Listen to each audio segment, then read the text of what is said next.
ഒരു മാസം കഷ്ടപ്പെട്ടതിന് കിട്ടിയത് 10,000 രൂപ. ഇനി ലോൺ അടയ്ക്കണം, ഇനി അവളെ ചെലവ് എല്ലാം കൂടെ ഇനി എന്ത് ചെയ്യും? ഇക്കാക്ക് എന്താണ് ശമ്പളം കിട്ടണത്?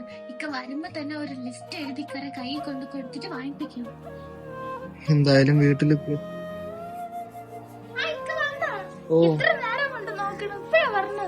ഇന്ന് സാലറി കൊടുക്കണ ദിവസമായോണ്ട് ശമ്പളം കിട്ടിയാ?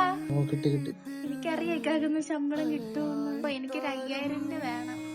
5,000 രൂപ എന്തിന്?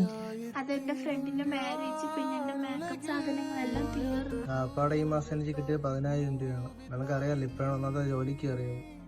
ഇക്കാക്ക് എല്ലാ മാസം ശമ്പളം കിട്ടിയാൽ ഇക്കാക്ക് കഷ്ടപ്പാടും ദുരിതവും മാത്രമേ ഉള്ളൂ. ഞാൻ നല്ല രീതിക്ക് ജീവിച്ചു. ഇത്രയൊക്കെ ഗതികെട്ട് ജീവിക്കേണ്ടി വരും ഞാൻ വിചാരിച്ചോളൂ. 5,000 രൂപ ഉണ്ടോ? പറ്റിക്കല്ലേ സമയമാകുമ്പോ. അപ്പാടെ കിട്ടിയത് 10,000 രൂപ.